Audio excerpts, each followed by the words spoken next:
Rasul adalah teknologi adaptasi dimensional. Jumpa lagi di channel Mbah Mun Ajar, channel tasawuf ilmiah wa amaliyah. Assalamualaikum warahmatullahi wabarakatuh. Waalaikumsalam warahmatullahi wabarakatuh. Ternyata tidak ada habis-habisnya membahas tentang wasilah, terutama peran Rasul sebagai adaptor, sebagai penghubung antara alam dunia dengan alam akhirat, antara yang baharu dengan yang qadim. Ini akan lebih menarik lagi. Kita cermati bersama apa yang akan disampaikan oleh Yai Teguh Ma'rifat dari Jogja. Dipersilakan. Assalamualaikum warahmatullahi wabarakatuh. Waalaikumsalam. Salam sejahtera untuk kita semua. Shalom, salam kebajikan, salam rahayu, hum swastiastu, namo buddhaya. Sangat menarik bahwa Rasul sebagai sebuah konklusi, Rasul adalah teknologi adaptasi dimensional. Ini sebenarnya ya kata teknologi itu untuk pemanis saja, tapi yang tepat sebenarnya adalah Rasul adalah aparat. Jadi kalau aparat kan kurangnya aparat adaptasi dimensional.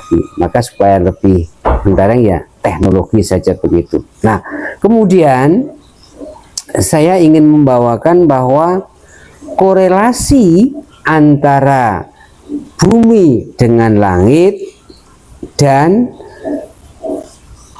dunia dengan akhirat, karena perlunya wasilah, perlunya penghubung, perlunya konverter, konduktor, adaptor, itu karena menghubungkan antara alam bumi, wujud bumi dan wujudlah langit, dan itu korelasi dengan wujud dunia dengan akhirat. Jadi kalau hubungan antara dunia dan akhirat itu sama dengan hubungan antara bumi dengan langit. Nah, karena Allah berada dalam singgasana di alam akhirat sana atau di alam langit sana, sehingga bisa dikatakan alam langit itu alamnya para ruh. Alamnya para ruh. Karena nanti kita lihat pada sholawat tarhim ya, ketika Rasulullah itu, untuk yang memotret Rasulullah itu ketika Isra Mi'raj, dan ketika itu Rasulullah pada Isra Mi'raj, Rasulullah itu menjadi imam para penghuni langit ya. Ini pada nanti ayat bunyinya kemudian wataqaddamta lis-sholati fasolla kuluman fis sama wa antal imam, dan Anda berdiri untuk sholat, maka sholatlah seluruh penghuni langit kuluman fis sama, dan Andalah sebagai imam ya. Jadi langit itu ternyata dihuni oleh para roh atau para arwah. Jadi itu hubungan antara langit, bukan sekedar langit yang warna biru itu dah. Ini kiasan langit lah. Untuk karena langit itu adalah faktor roh, penghuni roh atau habitatnya roh, untuk turun, untuk roh itu ke dunia, maka itu dibungkus konverter atau rasul ya, atau rasul. Dan inilah yang menjadi pertanyaan orang-orang musyrik ya, orang-orang musyrik ya. Ketika itu saya agak lupa ayatnya, kira-kira begitu. Tanya apa yang menghalang mereka, wama manangan nasa ayyuminu, apa yang menghalangi manusia untuk beriman, kecuali sikapnya adalah yang mempermasalahkan atau mempertanyakan. Angkolu aba'atsallahu basarun rasula, apakah Allah mengutus seorang manusia menjadi rasul ya, itu kata kuncinya. Jadi kenapa orang menjadi tidak beriman atau terhalang imannya? Karena mempertanyakan itu, bersikap itu. Masa sih ada rasul dari manusia ya, dari manusia?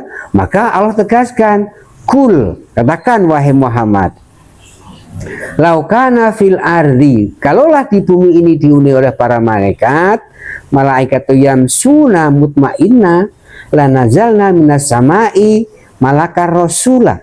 Kalaulah di bumi ini laukana fil ardi ya, ini malaikat yang menghuni dan yang mendiami, maka kami Allah akan menurunkan dari langit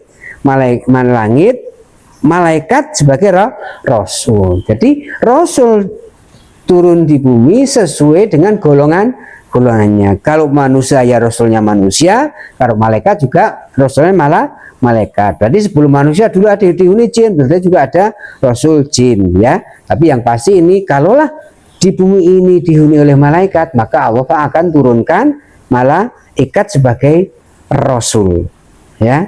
Jadi itulah fungsinya, karena beda dimensional alam langit dan bumi sama dengan alam akhirat dengan alam dunia. Kalau kita lihat korelasi ataupun asosiasi antara dua alam itu tadi, alam dunia dengan alam akhirat, alam bumi dengan alam langit, ya, berarti kalau begitu langit juga ada sekarang sesama identik dengan keberadaan bumi, ya.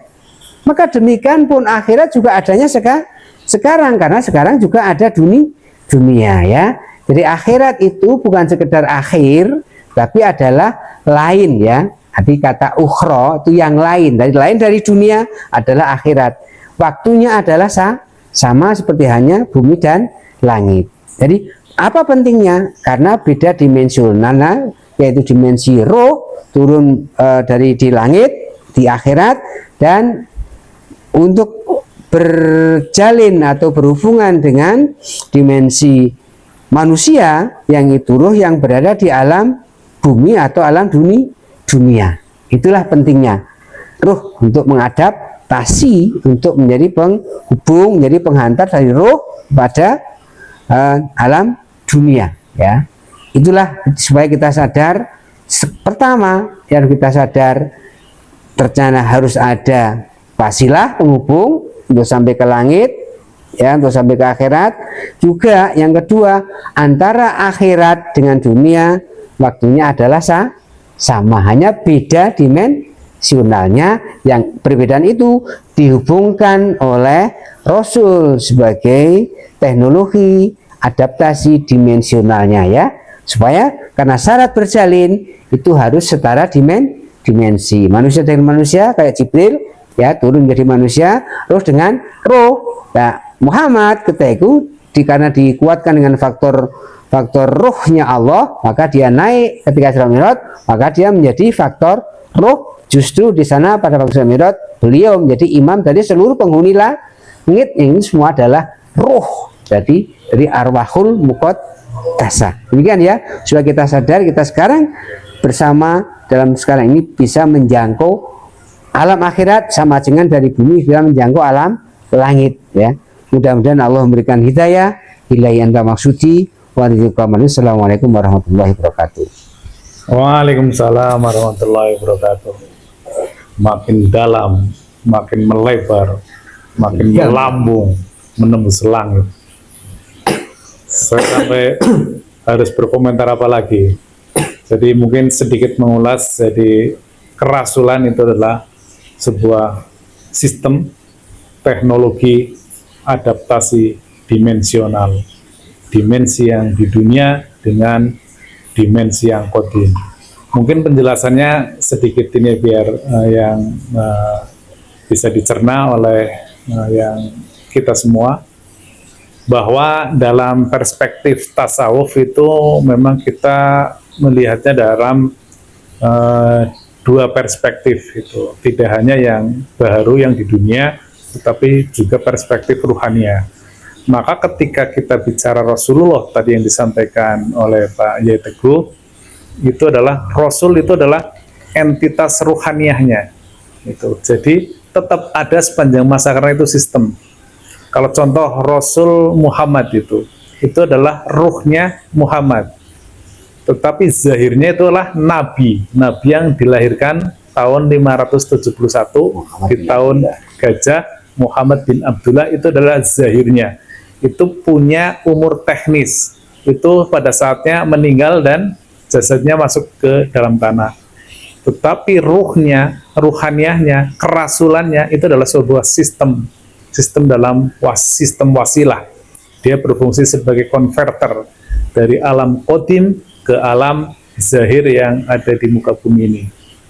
Tadi menjadi lebih menarik lagi, ternyata alam akhirat adalah alam di sebelah alam ini gitu. Wah, ini kita akan bahas lagi deh nanti bagaimana ternyata alam ini adalah paralel, multiverse.